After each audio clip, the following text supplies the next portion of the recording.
to Life in Accounting, the Where Accountants Go podcast. Life in Accounting is the podcast for everyday heroes like you working in the accounting profession. Are you ready to hear from accounting influencers, thought leaders, visionaries, and other professionals leading change in the accounting world? Then stay tuned for Mark Goldman, a CPA, the owner of Where Accountants Go, and your host. Welcome to Life in Accounting. I think that I learned the importance of connecting with other accounting professionals outside of your organization that you work for.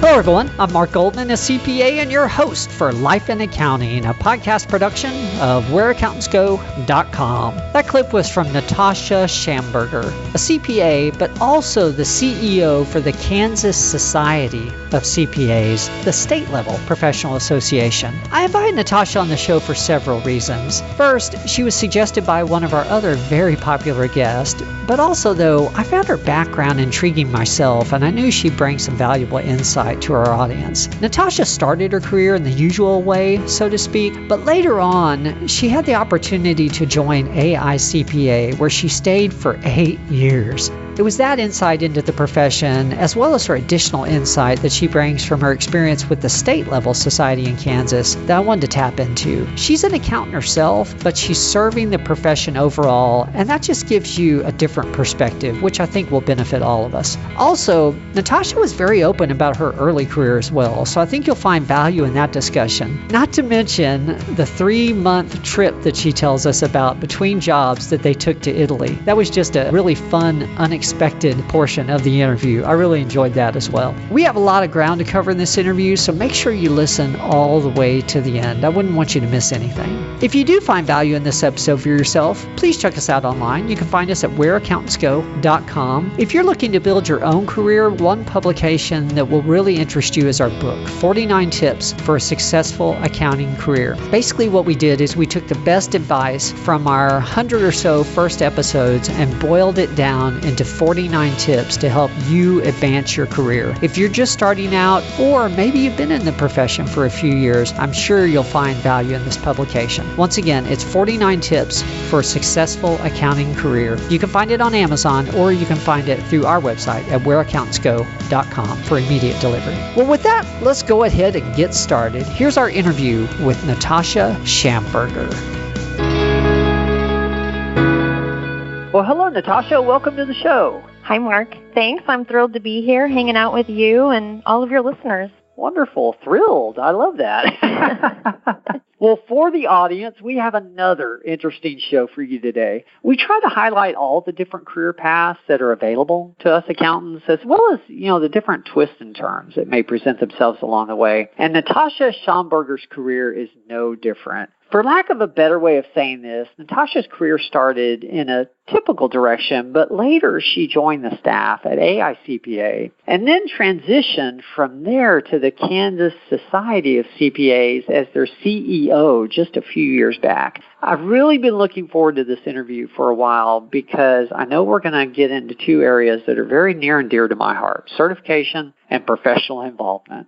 Natasha, before we get into the association part of your career journey, I always like to start at the beginning so we understand how you got to where you are today. What initially led you to think about pursuing accounting as a possible career in the first place?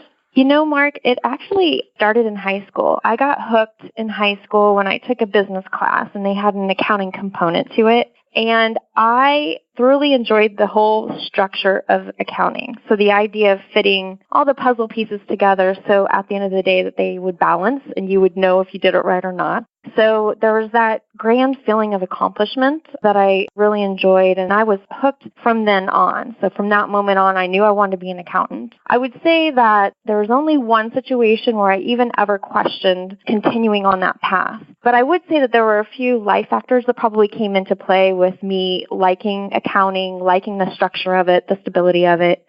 So my mom was a single mother of 4 kids. She had no college degree, so she worked her tail off at several different jobs, keeping food on the table, and we moved around a lot. So the idea of stability and a career that provides that was extremely appealing to me, even at this very young age.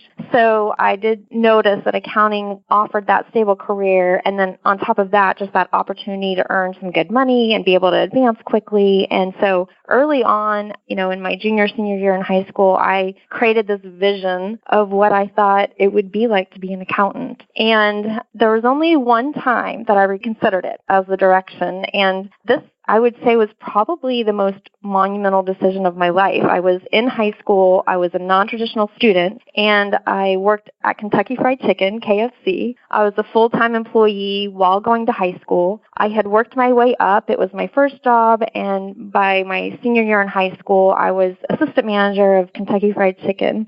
So they offered that once I graduated from high school, they offered me the manager position at Kentucky Fried Chicken. So I was then faced with the decision of whether or not to pursue being a manager at this fast food chain or going to college and pursuing, the career in accounting. Some might think, well, that's a no-brainer, but at the moment, the salary that they offered sounded really good to a high school student that didn't have a lot of money at that time, and it was a quick fix, right? So quick money. I already knew what I was doing. It was a little bit of the easy button if you think about it. My mom was discouraging me from going to college, and so there was that component to it as well. So I had to sit and think, do I want to go to college and be an accountant, or do I want to go ahead and take what's being offered to me right now? So as a senior, that's a big decision to make in high school. But thankfully, I chose to go to college. I stuck to that vision that I had of going to college and being an accountant. And thankfully, I did, because I think my future would have turned out completely differently if I wouldn't have made that decision. So that's really where it all started. I went to Kansas State University. I went to college. I loved college. I was eager to learn. I loved learning. I was soaking it all in. And I had this idea that once I graduated from college, I would then move out to the West Coast, out to California, and live in a big city and perfect this really successful accountant. It's kind of funny if you think about it. Often you hear that stereotypical story of a Midwestern girl with a dream of moving out to California to become an actress. But I was the Midwest girl who wanted to move out to California to be an accountant. And I'm glad that I did. So that's where it all began. And all throughout college, I never second-guessed it. I stuck to accounting. I knew I wanted to be a CPA, and that's the direction that I went. I have got to figure out a way to put that in the show notes as like a subtitle. Midwest girl moved to big city to be an accountant. Yeah. Classic. I love that. Yeah. I love that. That must have been a really hard decision. I wasn't sure where you were going with the KFC part, and I was thinking the same thing, that it seems an easy decision for us now, but at that age, it's a lot of money. But I didn't think about the family influence there, and I'm sure that was probably hard for y'all to turn down the extra income at that point based on how, oh my gosh, wow. You really kept the long-term plan in view. Yeah, and it's interesting because I was like, how did I know I wanted college? How did I know the CPA? Like, it was almost like it was always just there. And considering all the different components in play, I'm really grateful that I had that instilled in me in some way or another, where I did decide to choose the longer, more challenging path, but at the end of the day, really has paid off for me in the long run. Okay. Beautiful. Well, tell us about your first few jobs in accounting and, what those years were like. I wasn't planning on asking you about this, but with your background, it makes sense. And also, if you don't mind, if you could include in there, at what point you did pursue the CPA exam and how that whole process worked out for you. Okay. Yeah, for sure. So once I moved out, at first, when I knew I wanted to move out to California, I ended up choosing San Diego as the place I wanted to be. So I went out there and I took a trip out there, visited, and had some interviews lined up. The very first firm I interviewed with, I just felt an immediate connection with the space, the people that were interviewing me. And so to the point where I accepted their offer on the spot and I canceled the other interviews that I had. And so there was just that immediate, I guess I was kind of a person who, if it felt right, I just went with it. And so I worked at that firm for some time, and so that was my first real experience at an accounting firm besides some internships that I had done back in Kansas. And this is really where I met lifelong friends and built a strong network of co-accountants. So this was several years ago, and a few of those folks are my closest friends to this day. So a very important time in your life when you're both starting to experience the real world and you're doing it together. And then on top of that, that's where I first started studying for the CPA exam. So there's that sense of camaraderie of studying for the exam at the same time as your friends and coworkers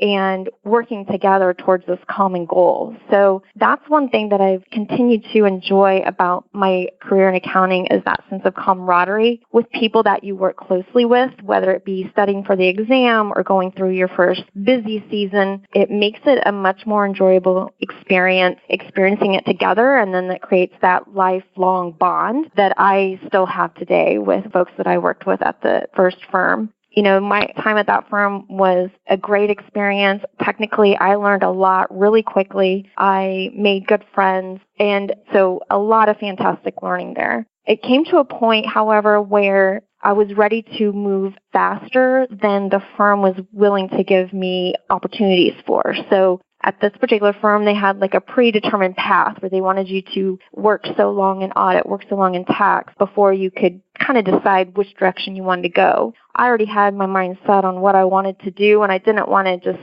kind of sit idle, and I wanted to move faster. So that's where I think acting with confidence and knowing that it's okay if it fit really good at one time, realizing that maybe when it isn't a right fit, and then exploring other opportunities. And so I think it's important as you progress in your career to put that front and center and constantly just make sure it's the right fit, because if it's not the right fit at that time, it's not good for you as an individual or the organization that you're working for. So knowing your value and knowing when it's time to go after something different. And so that's what I did. I ended up moving and transitioning to a smaller firm. And this is where I had the benefit of finding a purpose. So at this particular firm, they really made you feel like as an individual, you personally contributed to the success of the firm. So you had a voice. You were part of decision making. And I think that that's something that ended up being important to me. I didn't know that was at first, but I found that to be a really strong component of me wanting to do the best I could for the firm, working and continuing to advance and learn for the benefit of the firm and the clients we were working for. And again, busy season, I loved it. I loved busy season. I loved the camaraderie of it. I loved how we were all charging together in the same direction. And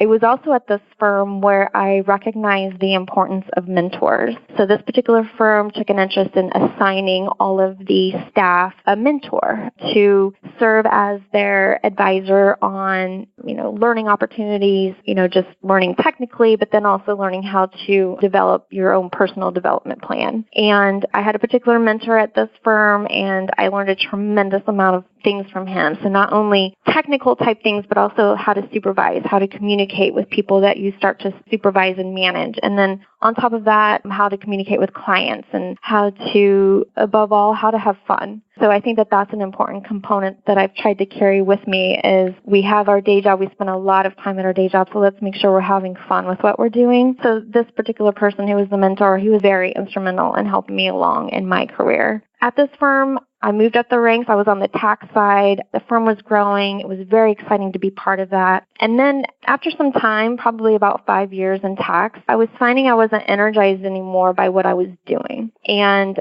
I was hungry for something different, hungry for a change. And then on top of that, my personality changed a bit. So I think early on, I was more of, I want to be behind the scenes. I am an introvert by nature, and I liked being not out and about. But then I think my personality started to change where I became more social and wanting to get more interaction with the clients. And so what I did is I decided I wanted to do something non-traditional and switch over and try audit for a while. So move from the tax side of things over to the audit and review side of things. And so it took a lot of guts to go have that discussion. So again, having the confidence to say, hey, what I've been doing, I've been loving, but I'm not loving it as much, and I want to explore some other options. So having that confidence to discuss a career path change. And so I did do that with the management of the firm, asking them, hey, can I move over to the audit side and try that for a while? And while they were not super thrilled, they were completely supportive. And so I completely switched gears, tried out the audit side for a while. I started at, the lower level and had to work my way up. Luckily, they kept my pay the same, so that was a nice perk. And so I was able to experience both the tax side of things and now the audit side of things. And I'm really grateful that I did ask for that opportunity and that the firm supported me in pursuing that, because now I do feel as though I've got a well-rounded technical background because of that. Yeah. That took some guts.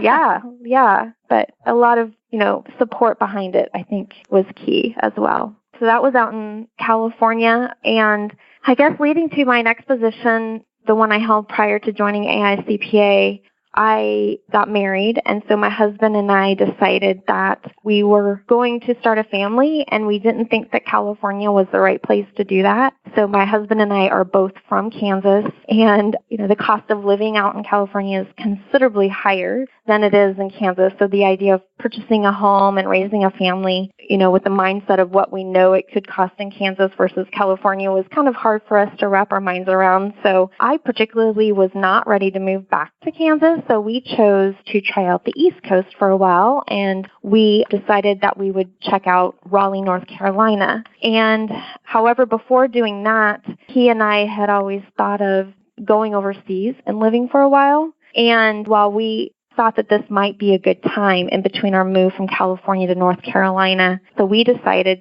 to go put all of our belongings into storage and go hang out in Italy for 3 months and just travel and explore. And so in doing that, we quit our jobs. We did not have any jobs waiting for us in North Carolina. However, this is another key reason why career in accounting is very stable, because as a CPA, I was not concerned that I would not be able to find a position once we did settle down in Raleigh, North Carolina. So you can only imagine our family was very worried and shocked that we would do such a crazy thing of quitting our jobs, putting all of our things in storage, hang out in Italy for 3 months. So we sold our cars, we did all that, and then start over in North Carolina without any job in play. So knowing that as an accountant, I would be able to find something relatively quickly. And luckily, it did turn out that way. So when we did get back and moved to North Carolina, I did start working for a firm that was similar size, very similar to the firm that I just really loved out in California. And I was appreciative of the opportunity at the firm in North Carolina. This is a firm where they really empowered you to figure things out on your own, and you had an opportunity for more autonomy and to self-train and things of that nature. So I was at that firm for a while before I ended up transitioning to AICPA. Wow. Okay. I have to take a detour. That was a lot. Yes. No, this is wonderful. My plan was, let's go into the AICPA time, and I definitely want to do that, but we have to take a detour. 3 months in Italy. That is amazing. Did the thought ever cross your mind that maybe you should become, an Italian accountant and just stay out there and eat really good pizza for... Yeah, so it's funny that you asked that. Yeah, and in fact, that was originally our plan. So our plan originally was that we would go out there to Italy, hang out there for a couple years, get jobs, and do something, like you said, like accounting or teach English or something along those lines. When we looked further into that, it was going to take a lot more time to save up money to be even able to do that. And then there were some other logistics about it as well. And so that's where we felt like, all right, this is starting to feel too complicated, and it's defeating the purpose of why we want to go out there, to go out and explore like this over in Europe. And so then that's where we scaled it back, and we said, hey, what if we just, this is what we've got in our savings. This is how long we can stay out there without working. So why don't we just do that? And so that's where it cut down from let's go out for a year to just 3 months. And I'm grateful that we did. It was a fantastic experience. I really did think that I would want to live there after being there for 3 months. But at the end of the day, I was ready to come back to the U.S. I was ready to have my own space.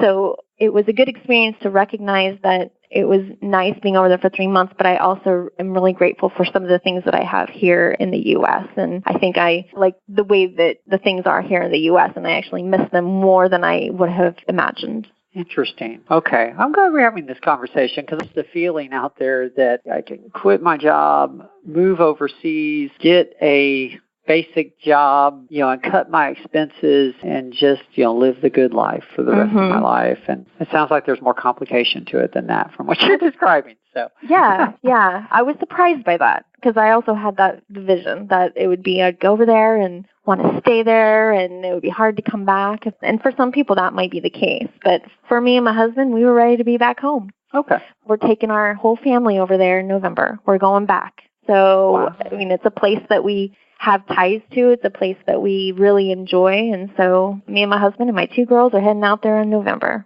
Wow. Okay, Yeah. You're not selling your house and all that kind of stuff. No. Just a trip. Right. Just a vacation. Just had to check. Once you have children, the drastic decisions don't quite happen as often.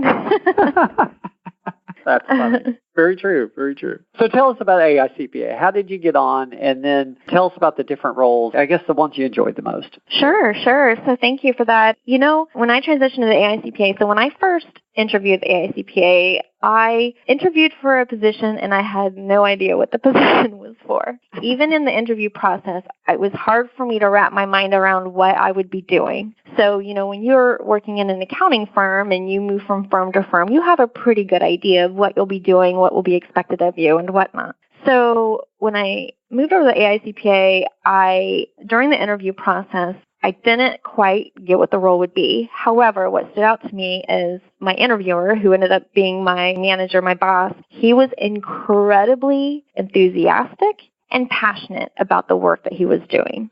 So that is what I just gravitated towards. And because of that, I wanted to be part of that. I wanted to be part of what they were working on. I wanted to have that enthusiasm and passion myself. So I went ahead and went for it, even though I had no idea what I would be working on. And so it's really neat. The position I was working for focused on CPA firms of all sizes and creating tools and resources to help CPA firms operate more effectively and efficiently. And so the thing that I did enjoy about my various roles in that team was that you were able to fix things that maybe frustrated you while you were in public accounting, or it streamlined ways of doing things that you always felt like, there should be an easier way to do this.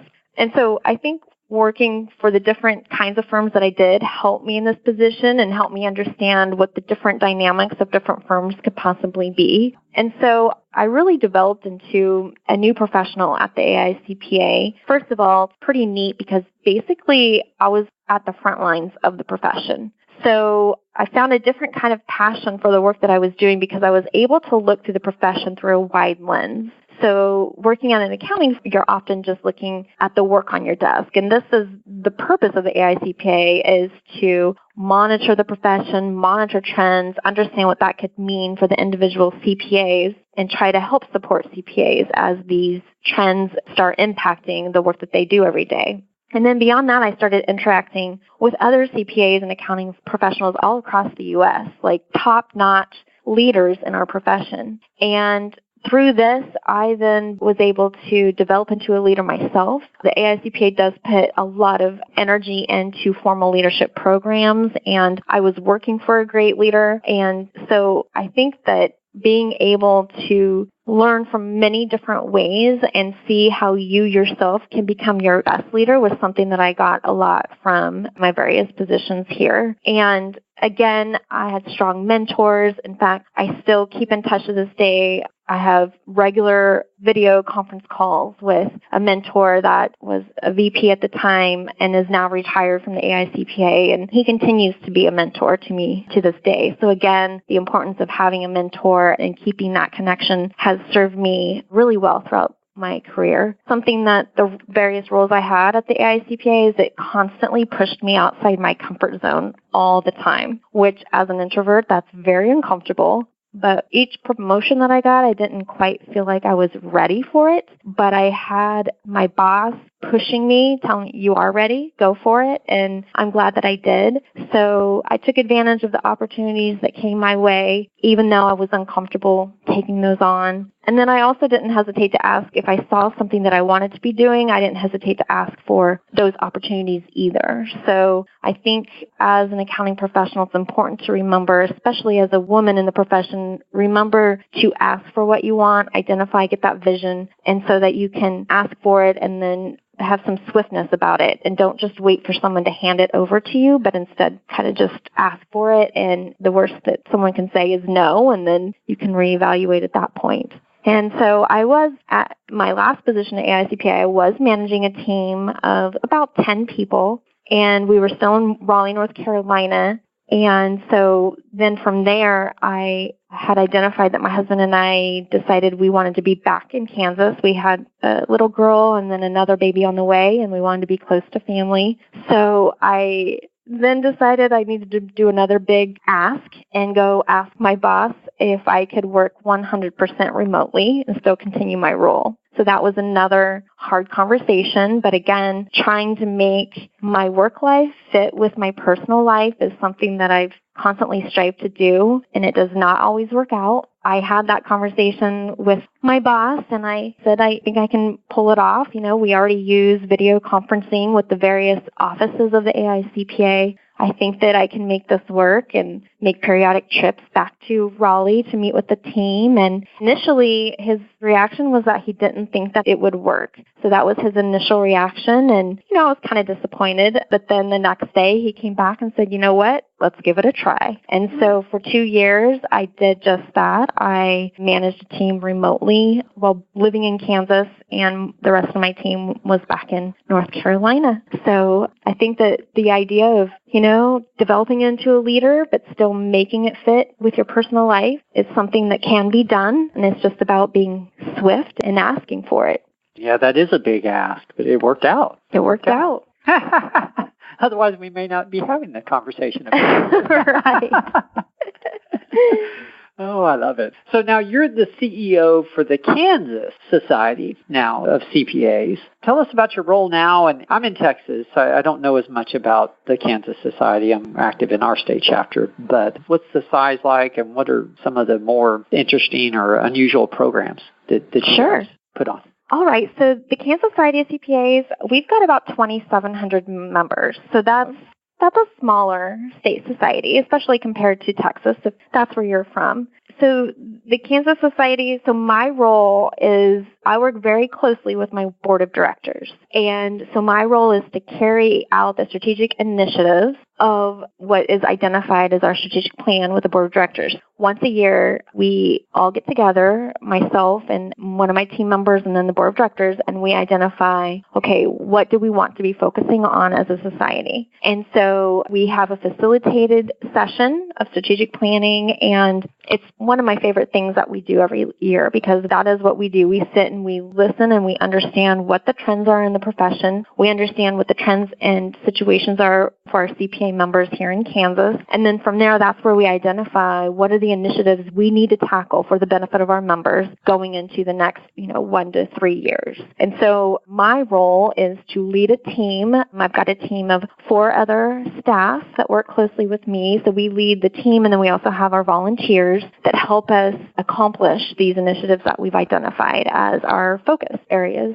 So one of the things that we are strongly focused on, and I am in the middle of it as we speak, is we have developed what we're calling our Accounting Career Kickstart program. So the idea behind this program is that it's the program that's going to build the pipeline of our future accountants in Kansas. And in order to do that, we're focusing on getting high school students interested in accounting. And then we've got tactics around how to keep them interested as they go through college. And then we've identified a way to develop their early leadership skills, early entrepreneurial skills, and interpersonal skills so that they have the skills that they need earlier before our CPA employers hire them. And so this is something that we're kicking off. We held a focus advisory group. We invited educators from the various colleges in Kansas, large and then also private colleges. We invited CPAs that are from large firms, small firms, medium firms. We invited folks that were in business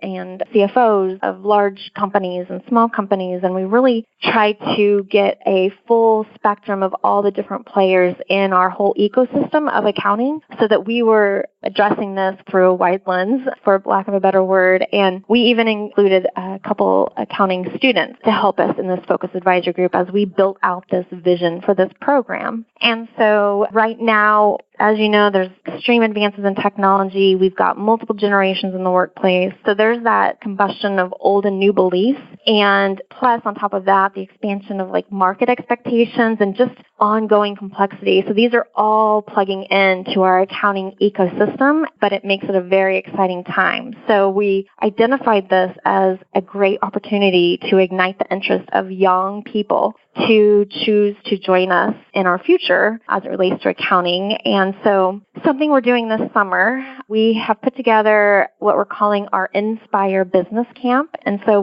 this would be for high schoolers entering their junior and senior year. And we identified this theme of about be a business athlete. And so the overlying message is that how to be a business athlete, but the strong component of accounting and how that's foundational to our business community. We're going to showcase all the various career paths that accounting has to offer. So we've got a lineup of pros. So we've got a speaker from Koch Industries, which is a multinational corporation here based in Kansas. We've got the director of finance from the Kansas City Royals coming to speak. We've got someone coming from a smaller firm that does a lot with data analytics and advising clients in that sense. And so we've got a lot of different ideas and people to get in front of the high school students. We're focusing it around innovation and really highlighting some of the interesting things that CPAs are doing and accountants are doing, and showcase the exciting future that because of that we've got. And so we've got a strong support base of folks here in Kansas who are going to be helping us pull this off. We've got a neat layout. So that's something that we're doing that's new, something that there's a lot of energy behind. We're including all spectrums of the profession. We've got educators coming. We want to show them all the variety of colleges that high schoolers can choose from. So a lot going on there, but a lot of exciting things. So that's one of the big initiatives that we're working on this year. And we're just now starting to try to get the word out to high school parents and students and teachers that this is available. That is interesting. How long has the Kickstart program been going on? So it's new. So we had our focus advisor group last year. So it's taken us some time to create the overall vision. So it's going to go from the Inspire Business Camp, and then once we get them there, then it would lead into a 3-tiered mentorship program. So that's where we would assign the high school person, a college student who's already chosen accounting as their first-tier mentor, and then also a young professional who would then serve as a mentor to both the college student and the incoming college student. So that 3-tiered mentorship program. And then from there, we've got a gamification learning platform that really focuses on those critical thinking, interpersonal skills, early leadership skills. So that would be something that they would kind of graduate towards and earn digital badges on and whatnot, and things of that nature. So it's a whole well-rounded program that we're basically just kicking off this year. Okay. I really applaud you guys for doing that. This may be already known, but been doing a little study of the podcast guests because we've had over 120 now. And with the exception of the special edition kind of episodes, I ask everybody how they got their start. And I'll tell you, just as many podcast guests say they were influenced to go into accounting in high school as say that in college. Okay. And so the decision is being made much earlier maybe than some of us think. And actually, of all the podcast guests, the only higher percentage was a family member, an influential, family member. Maybe not direct family, but an uncle or, something like that. So just as many students are like you making that decision in high school as there are starting college and deciding. And I know that there's a lot of efforts being done at the college level, which is important and good, but I think it's equally as important, for us to be talking about it in high school. So that's a big project. Wow. Yeah, it's a big undertaking, but it's also, pretty exciting. And, it's my understanding, too, that the Gen Z, the characteristics of a Gen Z, they are wanting to know their career path before they graduate from high school. And so that's even going to reiterate what you just said, is that the choices are going to be made sooner rather than later. We need to come back in a year or two and do a follow-up podcast. So we can. Yeah. Before we get to the final questions I end every podcast with, there is one other thing I wanted to ask you, because, you've had a unique career. You're still working in the profession, but, very much in the profession early on, and now you're an accountant, serving the profession. Mm-hmm. What have you learned about the accounting profession from the standpoint of your time at AICPA or with the Kansas Society that maybe you didn't know before when you were practicing in it? Yeah, I learned it goes back to having that broad perspective of the profession. And I think that I learned the importance of connecting with other accounting professionals outside of your organization that you work for. Surrounding yourself with like-minded people that are really dedicated to make a difference and having a passion for that. So if you surround yourself with people that are passionate about making a difference and making the daily lives of CPAs better in one way or another and being a contribution to that, that's actually a very sustainable purpose that you can have in that. So, you could have a not so great day at work, but if you know that you're contributing to something bigger than your everyday and being part of a profession, it's really those connections and that mindset that can really add value, I think, to your life and career. So I never knew what it was like to be a CPA serving other CPAs, and I recognize all the work that AICPA does and all the state societies do to support CPAs in our profession, and whether it be the advocacy activities. When I was in public accounting and working, I had no idea all that was going on behind the scenes to protect me as a CPA or to protect the clients I'm working for, right? So things like that, and I wasn't monitoring the trends and thinking bigger and having that anticipatory mindset of what could be coming and how it could potentially impact my individual role or the organization I work for. So I think just having that broader mindset, having more of a future thinking, the capacity to think more towards what does it mean for the future and what does this mean for my colleagues across the U.S. is a pretty impactful thing. I would say that that's something that I learned that I did not know before. Okay. Yeah, it really is important to get involved earlier on, and we don't realize that when we're younger, focused on the other things in life. I really enjoyed this conversation. I hate to cut it short, but I do want to be respectful of your time, and I do have 3 questions that I like to end every podcast with, so I better get to those. The first one's usually the easiest. From a career perspective, what's been your proudest moment? Yeah, so thank you for that. So last year, 2018, I was recognized by the CPA Practice Advisor and the AICPA as one of the most powerful women in accounting. Ooh. So that was a pretty remarkable moment for me. That's something that you have to be nominated for, and then there's a committee that chooses the selection. And so I was able to be recognized at the AICPA has this big conference, the Engage conference, and so I was in Las Vegas, and I was on stage at the MGM and recognized for this. And so that, you can even look at the picture of all of us standing up there. You can see the grin on my face is ear to ear. So that was a very special moment for me. That is special. I temporarily forgot that, but you were actually suggested by one of the other winners. The recognized individuals. Yeah. We've had some really good guests off that list. I know we've had a few. Thank you for making the time for us. Oh, you betcha. Yeah. You're in demand. Well, second question. Tell us about a mistake you made and what you learned from it, of course, because that's what we're really after. But the bigger, the better. We love the big shares. Okay. I think the biggest mistake that I've made, and I think it's because it impacted me personally so much, is when I took on this CE role at the KSCPA. It was the first most front and center role that I've ever had. So I had a new community of CPAs that I was not familiar with. I felt like I had to prove myself over again, where I had already done that in my past roles. And I found myself, and I never would have thought of myself as someone that cared so much about what what people thought of me, but I found myself being that and actually starting to worry about it, about what people thought of me and if I was doing what was expected of me and that kind of thing. And I ended up taking a lot of energy thinking about that. So it started to impact the joy I was getting from my position. So once I recognized that, first of all, and then once I started to, I guess, just come to terms that, you know what, not everyone's going to like me, not everyone's going to agree with decisions that I've made, but as long as I'm giving it my best, as long as I am a professional and being authentic, my best authentic self, then that's what's important. Once I reminded myself of that and started changing my mindset around that, then I started to find that joy again in what I was doing. And so I guess that was a big mistake for me because it did start to impact my enjoyment that I was getting from what I was doing every day. And you can get kind of sidetracked by doing that. So that would be what I learned from that. And sometimes I have to still remind myself of that. So I would say that that would be probably my biggest mistake. Yeah, that's a hard one to learn. It's good you were able to realize it on your own and get out of that, because it's a trap. That's the perfect word for it. It's a trap.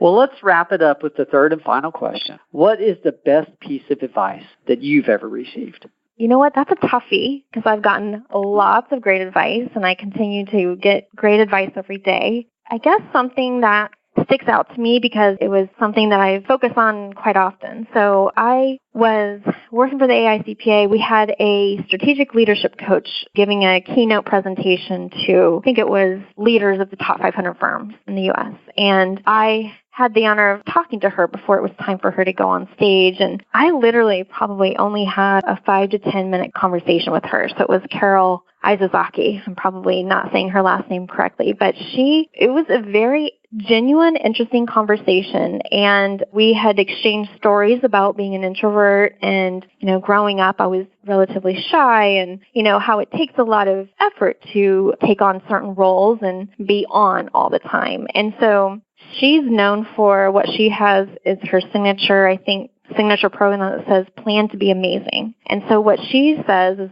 that every interaction is a chance to create an experience that really shows your most amazing self. So something that she recommended as I'm sitting in there just casually chatting is, before walking into a room, so say you're going into a networking function or something like that, then you kind of give yourself a pep talk and say, all right, I'm going to be amazing today. I'm going to make someone else feel amazing. And it's almost like that switch in your mindset has really changed the way that my interaction with people are. And so it was a really good advice and it was authentic coming from her. It was just a casual conversation, but I practice it quite often. And it makes a huge difference in the way that I show up, whether it be at work, at a work function, or if I'm at home and I'm feeling a little bit wiped out, but I kind of say, hey, you know what? I'm going to be an amazing mom today. And that just really clicks it into gear. And so I think that is probably a really strong piece of advice that can be applied in many different areas of your life. And that's the way I've applied it. So yeah, that was from Carol Izazaki, I think is her name. That is great advice. We as accountants, as our career continues to develop, we get in more and more positions where we need to give reports and do presentations and lead meetings. And, this is far too much of a stereotype, but there's a lot of us that are introverts. So thank you. That really is perfect advice to wrap this all up on. Thank you very much. Sure.